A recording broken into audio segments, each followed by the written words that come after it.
बहुजन समाज की आवाज उठाना, दलितों, पिछड़ों, आदिवासियों की बात करना क्या अपराध है? और अगर ये अपराध है, गुनाह है, तो कान खोल करके इस देश के ब्राह्मणवादी, मनुवादी आप लोग सुन लीजिए।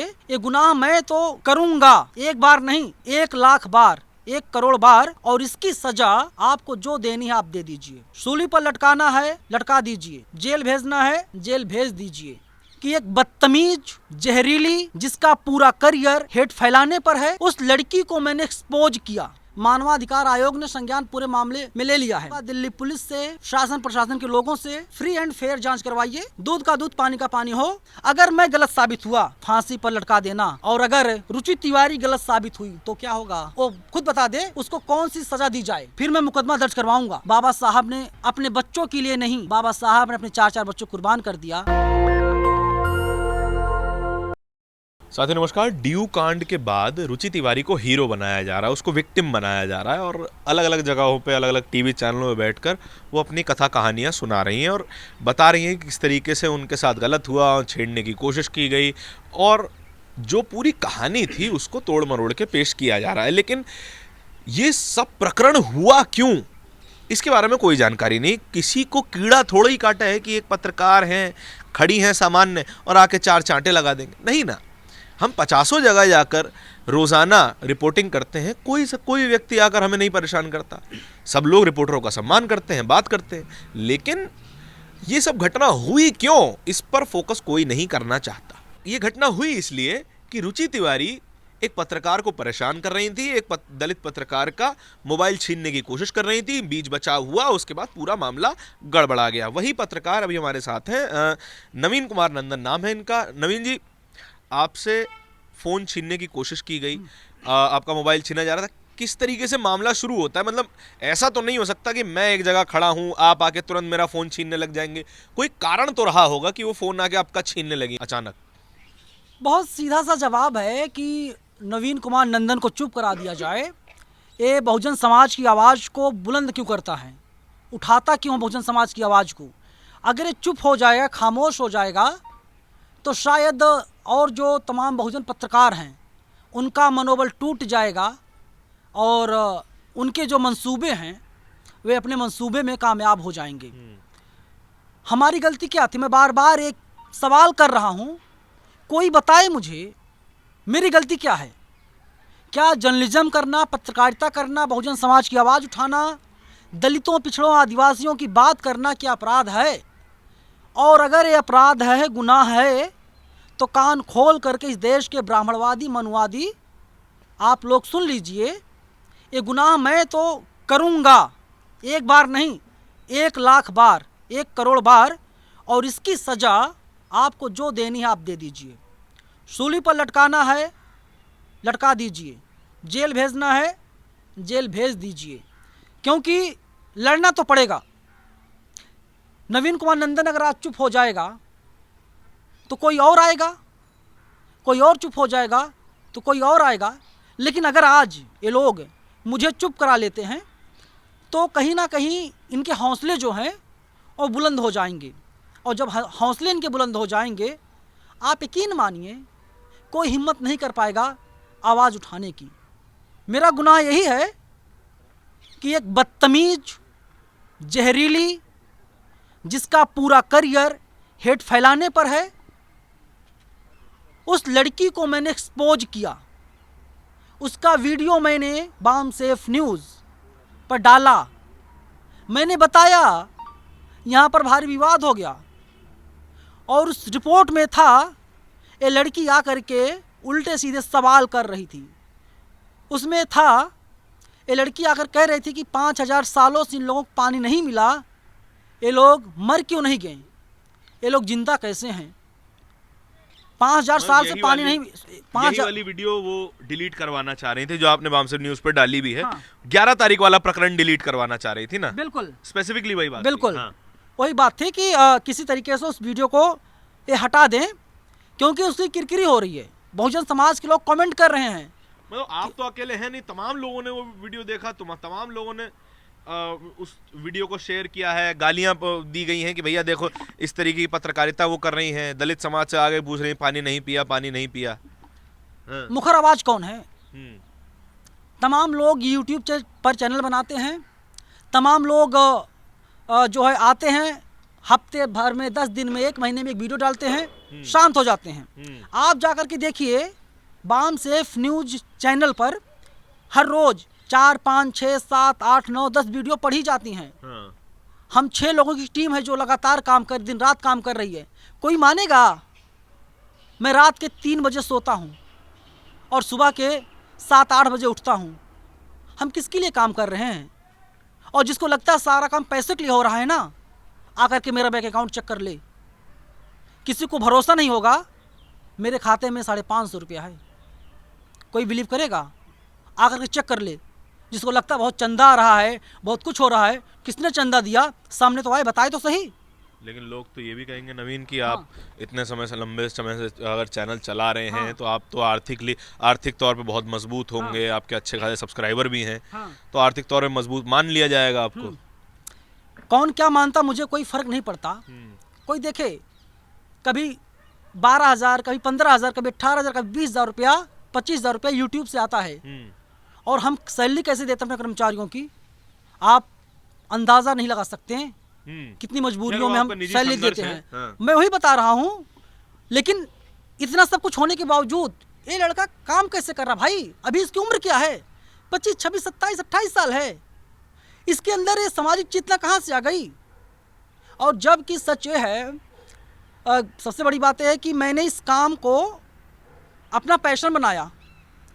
मैंने 5, 6, 7 न्यूज़ चैनल में काम किया, ETV भारत में काम किया, भारत समाचार में काम किया, समाचार प्लस में काम किया, इसमें नेशनल दस्तक में मैंने काम किया, और 1, 2, 3, 4 चैनल हैं उसमें भी मैंने काम किया है। और मेरे पास पूरा सर्टिफिकेट है, मेरे पास सब कुछ है। जो मेरे सहकर्मी हैं मैं उनसे बात करा सकता हूँ। मेरे पास डिग्री है। जो मेरे साथ पढ़ाई किए सहपाठी हैं मैं उनसे मुलाकात करवा सकता हूँ। मैंने ट्वीट किया है अपने 3 टीचरों का नाम, भूपेश कोहली सर का, मंजरी जोशी मैम का। तो मंजरी जोशी मैम जो हैं DD न्यूज़ में काम करती थी जी। एंकर थी वहाँ पर, दूरदर्शन में बात कर रहा हूँ। Ved Prakash sir DD news में काम करते थे। अगर आपको कुछ और चाहिए तो अभी डिटेल में दे दूंगा, मुझे कोई दिक्कत नहीं है। ना तो मेरी डिग्री फर्जी है, ना मैं फर्जी हूँ। मैंने कई जगह पर काम किया है। मैं कोई रुचि तिवारी हूँ नहीं। और ये काम मैं ईमानदारी से और ज़्यादा मजबूती से करूँगा। लेकिन दुख तब होता है जब अपने समाज के लोग साथ नहीं देते हैं। मास रिपोर्ट किया जा रहा है, रिपोर्टिंग लगातार की जा रही है। किसी भी प्रकार से बाम सेफ न्यूज़ को बंद करवा दिया जाए, खत्म करवा दिया जाए, नवीन के मनोबल तोड़ दिया जाए। नवीन, जो मीडिया चैनलों पे रुचि ने इंटरव्यू दिया है, खासकर लंदन टॉप पे जो इंटरव्यू है, उसमें उनसे पूछा जाता है कि आपने पढ़ाई की कौन से साल में की, कहाँ से की, तो वो कह रही है नहीं इतना याद नहीं रहता है, 2021 में शायद दोनों डिग्री एक साथ करी थी। आप थोड़ा क्लियरली बता दीजिए आपने कहाँ से पढ़ाई की, कहाँ से किस साल में पढ़ाई की। क्या उनके पास तो क्लियर आंसर नहीं है, क्या आपके पास क्लियर आंसर है? बिल्कुल मेरे पास क्लियर आंसर है। 2016 बैच का मैं स्टूडेंट हूँ। मैंने पढ़ाई कर रखी है। मैंने अपने 3 फैकल्टीज़ के नाम बताए हैं, आप जा कर के उनसे पता कर लीजिए। मैं अगर आप कहेंगे तो मैं नाम बता सकता हूँ मैंने कहाँ से पढ़ाई किया है। जाइए, Ian school of mass communication Delhi में है, न्यू फ्रेंड्स कॉलोनी में है, IAAN है। आप जाइए पता कर लीजिए। नवीन कुमार नंदन कैसा लड़का है, पढ़ाई में कैसा था, क्या कर रहा है, बहुत अच्छी तरीके से सब लोग बता देंगे। तो मतलब आपके पास क्लियर आंसर है, आपने साल बता दिया, फैकल्टी के नाम। मतलब हम जैसे लोगों को जो पढ़ाई किए हुए लोग हैं उनकी जबान पे रखा रहता है ना, है ना। और कोई व्यक्ति पूछेगा कहाँ से पढ़ाई की, ये तुरंत आंसर आएगा। लेकिन आपको क्या लगता है कि ये जो महिला हैं रुचि जी हैं, वो मीडिया चैनल में बताती फिर रही है हमने पढ़ाई की है, हमारे पास एक्सपीरियंस लेटर है। आपके पास कितने साल का अनुभव अभी तक हो चुका है? आपने एजुकेशन ही 2016 की बताई है अपनी, तो अभी तक 10 साल तो हो गए। तो क्या 10 साल का एक्सपीरियंस है आपके पास पूरा पत्रकारिता में? न्यूज़ 24 टीवी चैनल है, वहाँ पर एक हैं जिनका नाम राहुल यदुवंशी है। मैंने उनके अंडर में रह करके इंटर्नशिप किया। समाचार प्लस से मेरे करियर की शुरुआत हुई। कोई भी जाए, न्यूज़ 24 फिल्म सिटी नोएडा में है, और जा करके पूछे नवीन कुमार नंदन को आप जानते हैं? मेरी कल ही उनसे बात हुई, बड़े खुश हुए, बोले बहुत बढ़िया नवीन, बहुत अच्छा कर रहे हो। मैंने कहा सर आपने जो सिखाया है वही कर रहे हैं। बोले नहीं तुम तो मेहनती हो और यही हौसला बरकरार रखना। आशीर्वाद उन्होंने दिया बाकायदा, वो मेरे पास है चैट पे, उन्होंने आशीर्वाद मुझे दिया। तो मेरे पास सब कुछ है, मुझे कोई डरने और घबराने की जरूरत नहीं है। और इस मामले में मैं बहुत एकदम मतलब श्योर हूँ, जीत मेरी होगी। एक बड़ी बात खबर और आ रही है कि मानवाधिकार आयोग अब इसमें आ चुका है। मानवाधिकार आयोग ने संज्ञान पूरे मामले में ले लिया है। बहुत अच्छी बात है, मैं स्वागत कर रहा हूँ। मानवाधिकार क्यों, सीबीआई भी आ जाए। लेकिन मैं एक ही अनुरोध करूँगा दिल्ली पुलिस से, शासन प्रशासन के लोगों से, फ्री एंड फेयर जांच करवाइए, दूध का दूध पानी का पानी हो। और ये कोई बहाना ना बनाया जाए जी, सीसीटीवी तो वहाँ का बंद था, सीसीटीवी खराब था। वीडियो तो तमाम अवेलेबल है, तमाम चैनलों पे वीडियो अवेलेबल है। वो तो है ही, वो तो है ही। नहीं, वो जो आरोप लगा रही लड़की, फर्जी आरोप कि मुझे बोला गया तेरा नाम क्या है, तेरी जाति क्या है, वो जो आरोप लगा रही है उसके लिए सब कुछ क्लियर हो जाएगा। और चश्मदीद गवाह कौन है? प्रोफेसर रविकांत हैं, साफ तौर पर ट्वीट कर रहे हैं भाई। और चलो भरोसा नहीं इतने से तुमको, चलो आ जाओ नार्को टेस्ट करवा लेते हैं, या कोई और जांच है, कोई और टेस्ट है, हम लोग करवा लेते हैं यार, मजा आएगा। दूध का दूध पानी का पानी हो जाएगा। अगर मैं गलत साबित हुआ, फांसी पर लटका देना। और अगर रुचि तिवारी गलत साबित हुई तो क्या होगा, वो खुद बता दे, उसको कौन सी सजा दी जाए। नवीन, आप जैसे बता रहे थे कि रुचि ने आपको जातिगत गालियां दी और बदसलूकी की आपके साथ, क्या आप ST/SC एट्रोसिटी एक्ट का इस्तेमाल करेंगे? क्योंकि ये इससे बुरा जघन्य पाप कोई नहीं हो सकता कि किसी भी दलित समाज के व्यक्ति के साथ जाके बदसलूकी करना, ये जघन्य पाप है। और क्या आप इसको इस्तेमाल करना सही नहीं समझते हैं कि ऐसे व्यक्तियों को एक एग्जाम्पल मिलना चाहिए और आगे से इस तरीके के लोग या फिर ऐसी मानसिकता का कोई भी व्यक्ति इस तरह का अपराध ना करे? देखिए, हमारी लड़ाई किससे है? रुचि तिवारी एक मुखौटा है, पूरा गैंग लगा पड़ा है। हमको किससे लड़ना है? हमको ब्राह्मणवाद से, मनुवाद से लड़ना है। रुचि तिवारी जेल चली जाएगी, लेकिन ब्राह्मणवाद जो है वो ख़त्म नहीं होगा। और रुचि तिवारी ने जो इंटरव्यू दिया है अलग अलग चैनलों को, जो मैंने देखा, जितना मैंने समझा, बुद्धिमत्ता पर मैं कोई सवाल नहीं खड़े करूँगा उसके, कि वो लड़की जो है पहले ANI को कहती है हम आपके चैनल पर बोल रहे हैं। अरे भैया, ANI का मतलब है Asian news international news agency है, वो कोई टीवी चैनल नहीं है, कोई यूट्यूब चैनल नहीं है। अलग अलग चैनलों को वो एजेंसी खबर बेचती है। मैडम जी, मैं आपको बता रहा हूँ। दूसरी बड़ी बात यह है, अलग अलग चैनलों पर बैठ करके विक्टिम कार्ड खेल रही है। अगर डिग्री उनके पास है, वो डिग्री लाएं, डिग्री दिखाएं, जनता को बताएं और बताएं कि मैंने जो है पत्रकारिता कोर्स किया है। मुझे बड़ी हंसी आई, उसने कहा दिल्ली विश्वविद्यालय से मैंने पढ़ाई किया है, ग्रेजुएशन किया है। कोर्स कौन सा है? उसमें ग्रेजुएशन में बहुत सारी चीज़ें होती हैं, BA होता है, BGMC है, BAMC है, तमाम कोर्सेज उसमें हैं। और फिर कह रही है कि माखन लाल से मैंने पढ़ाई किया है, जर्नलिज्म किया है मैंने। मतलब एक साथ दो डिग्री। दिल्ली विश्वविद्यालय क्या परमिशन देता है कि आप एक साथ 2 डिग्री ले सकते हैं? ये तो UGC परमिशन नहीं देता। या माखन लाल चतुर्वेदी यूनिवर्सिटी वो परमिशन देती है कि आप एक साथ 2 डिग्री ले सकते हैं। मुझे तो पूरा फर्जी वाला लग रहा है।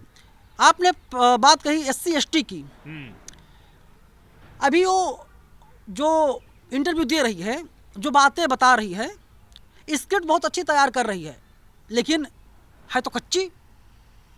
तो वो लड़की को मैं क्या बोलूँ, छोटी बहन समान है। और एक बार अपने दिल पर हाथ रखे, अपने माता पिता के पास फ़ोन करे और बोले मैंने बहुत घिनौना काम किया है। अगर वे लोग कहते हैं तुम समाज में हेट फैलाओ, ऐसे घिनौने काम को करो,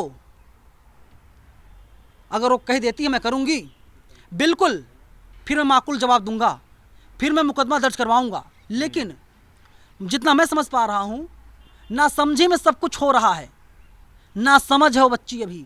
लेकिन फिर भी आज आप एक मौका और देना चाहते हैं कि छोड़ देते हैं अभी? उसको माफ कर दिया जाना चाहिए। अगर हम रुचि तिवारी में उलझेंगे, ब्राह्मणवाद से जो हमारी लड़ाई है वो कहीं ना कहीं कमजोर होगी। मैं बताऊं एक चीज़, तमाम मेरे दोस्त ब्राह्मण हैं और इतने अच्छे दोस्त हैं कि उनका जूठा मैं खाता हूं, वे लोग मेरा जूठा खाते हैं। हमारी दुश्मनी ब्राह्मणों से नहीं है, हमारी दुश्मनी ब्राह्मणवाद से है। ब्राह्मणवाद का मतलब होता है आप कितने भी पढ़ लिख लीजिए, कितने भी ज्ञानी हो जाइए, आपको मंदिर में नहीं घुसने दिया जाएगा। उदाहरण के तौर पर आप रामनाथ कोविंद जी का नाम ले सकते हैं, जो देश के महामहिम थे, पूर्व राष्ट्रपति। मंदिर साफ करवाया गया, क्या हुआ आपने देखा। दूसरा एग्जाम्पल आप ले लीजिए द्रौपदी मुर्मू जी का। चलिए, एक तो दलित, एक आदिवासी। अब इसके आगे बढ़ते हैं, ओबीसी पर आ जाते हैं। उत्तर प्रदेश के पूर्व मुख्यमंत्री अखिलेश यादव, जब उनकी कुर्सी गई, उन्होंने ही कहा, जिस कमरे में बैठते थे, जो उनका बंगला था, जो उनका ऑफिस था, उसको धुलवाया गया किससे? गंगा जल से। ये है मनुवाद, ये है ब्राह्मणवाद। और हमारी लड़ाई इसके खिलाफ लगातार जारी रहेगी, चाहे कुछ भी हो। और मेहनत तो करना पड़ेगा, लड़ाई लड़नी पड़ेगी। बाबा साहब ने अपने बच्चों के लिए नहीं, बाबा साहब ने अपने 4-4 बच्चों को कुर्बान कर दिया। तो क्या हम अपनी ज़िंदगी को, अपनी जान को कुर्बान नहीं कर सकते समाज के लिए? बाबा साहब ने कहा, सबसे ऊपर मेरे लिए मेरा समाज है। हम बाबा साहब के फॉलोअर हैं, बाबा साहब को मानते हैं, पढ़ते हैं, और बाबा साहब ने जो बातें कही हैं, जो किताबों में दर्ज हैं, हम लोग उसी रास्ते पर चलेंगे और ब्राह्मणवाद, मनुवाद से लड़ाई जारी रहेगी। एक बड़ी और बात बता दूं, बाबा साहब ने बौद्ध धर्म क्यों अपनाया था, जा कर के आप लोग पढ़ लीजिएगा, दूध का दूध, पानी का पानी हो जाएगा। बहुत शुक्रिया। जिसको विक्टिम मीडिया बना रहा है, या फिर जो खुद को मीडिया के सामने विक्टिम की तरह प्रेजेंट कर रही है, वो असल विक्टिम नहीं है। वो एक कैटलिस्ट है, वो केवल एक जो बड़ी व्यवस्था का एक छोटा सा हिस्सा है, जिसके द्वारा इस तरीके की चीज़ें करवाई जाती हैं। खैर, नवीन का बड़ा दिल है, जो कि अभी तक उन्होंने SC/ST प्रिवेंशन एक्ट में, एट्रोसिटी प्रिवेंशन एक्ट में मुकदमा नहीं दर्ज करवाया, और अभी भी वो कह रहे हैं कि एक मौका और दिया जाना चाहिए। कब तक कितने मौके दिए जाएंगे? नवीन इकलौते हैं जिनका बड़ा दिल हो गया कि आगे मौके नहीं मिलेंगे। बेहतर है सुधर जाइए। इस पूरी बातचीत के बारे में आपके क्या विचार हैं, कमेंट सेक्शन में बताइएगा ज़रूर।